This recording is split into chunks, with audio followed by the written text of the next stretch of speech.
यमरत्ने शोभे मुक्तावळी अवेद्य प्रवचन काळी त्याची कांचोळी करी रमी. रामा रामा बालक किती अगदी सुंदर जिथे असणार बरं काही हरण दिसत आहे दिसतंय त्या आहे पण लोण्यापेक्षा मोह याची कातडी आणखीन आहे.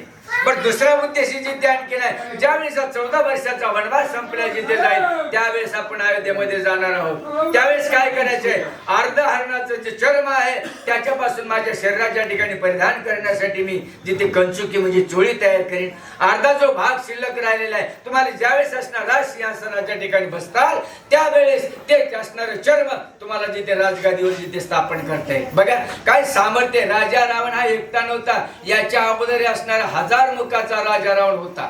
हे इतिहास पलीकडचा पद्मपुराणामध्ये आहे गरुड पुराणामध्ये वर्णन आहे याच्यामध्ये वर्णन नाहीये. त्यावेळेस रामचंद्राला सीतेला घेऊन असणाऱ्या कुठे लंकेच्या ठिकाणी जावं लागलेलं होतं आणि दुसऱ्या दिवशी द्वादशी होती आदल्या दिवशी एकादशी होती आणि एकादशी दुसऱ्या दिवशी असणारी द्वादशी दिवस उगवण्याच्या अगोदर एकादशी सोडायची आहे. त्यावेळेस रात्रीच्या अवस्थेमध्ये विभीषण आले होते कारण त्याचं राज्य हरण केलेलं होतं. त्यावेळेस रात्रीच्या अवस्थेमध्ये रामचंद्र गेले. हनुमानजींची विनंती केली रामचंद्राचं कार्य करण्यासाठी. हनुमानजीचा पाय अलीकडे एक आणि पलीकडे एक उड्डाण केलं नाहीये. संपूर्ण वानरगण स्वतः जिथे असणाऱ्या अंगावर बसवले होते. एका बाजूला लक्ष्मण दुसऱ्या बाजूला असणारे कोण होते रामप्रभू. एका बगलेमध्ये असणारा नारद महर्षीला बसवलेलं होतं आणि एका बगलेमध्ये विभीषणाला बसवलं होतं. क्षणामध्ये लंकेच्या ठिकाणी गेले रात्रभर युद्ध केलं पण नारद महर्षीने सांगितलं नारद महर्षींना रामा तुमचा याचा मृत्यू जिथे तुमच्या असणारा सहस्रभाऊ रावणाचा मृत्यू नाहीये ह्याचा मृत्यू नाही सीतेच्या हाताने मृत्यू आहे. त्यावेळेस हनुमानजीनं तिथे एक पाय टेकला अयोध्येमध्ये पाय टेकला जाऊन पाहता तर सीतामाई झोपलेल्या होत्या उठवता येत नाही पाप लागते.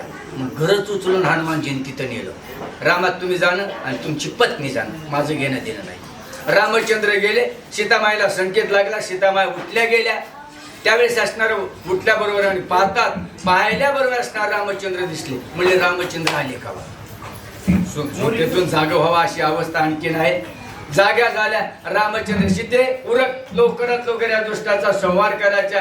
त्याच वेळेस सीतामाई उठल्या रामचंद्राबरोबर युद्धभूमीच्या ठिकाणी गेल्या. रामचंद्राने स्वतःचं तुनीर आणि धनुष्य सीतेकडे दिलं आणि त्या 1000 मुखाचा जो राजा रावण होता त्याचा नाश केला. परत माघारी सर्वांस वर्तमान आले आणि सूर्योदयाच्या वेळी रामचंद्रांनी द्वादशीचं व्रत परिपूर्ण केलेलं आणखीन आहे.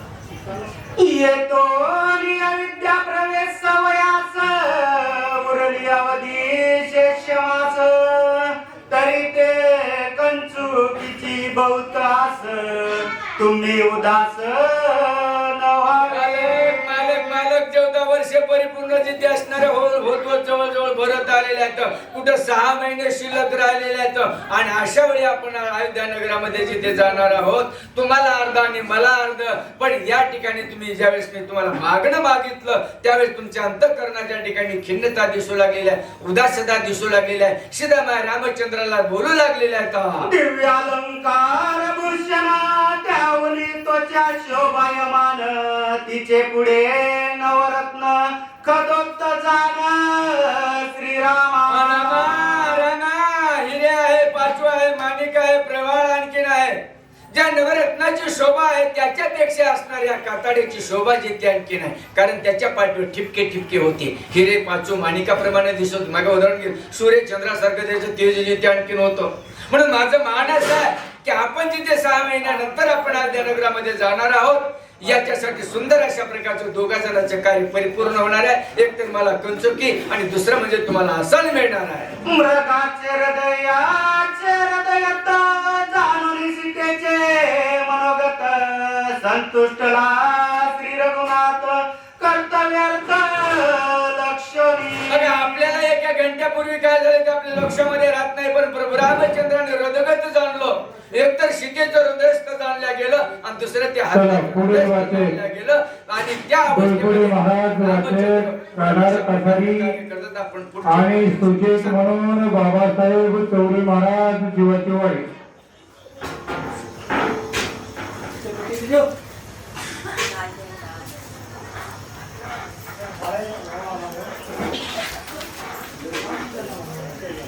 ऐका महिला मंडळीला विनंती, बोलू नका. जेवढ्या महिला मंडळी स्वयंपाकासाठी आल्यात त्यांना जेव्हा तेवढे धन्यवाद कमीचे आहेत. ज्या आल्या नाहीत त्यांना सुद्धा धन्यवाद. आलेल्या माऊलीची नाव टिपून घ्या, त्यांना धन्यवाद. हरी पुंडलिका वरदे हरी श्रीरामदेव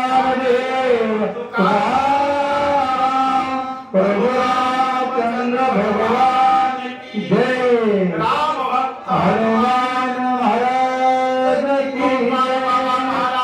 की जय. संत भगवान बाबा महाराज की जय. हरी साधू संतांनी सजल वंदोनी सुरते जल आता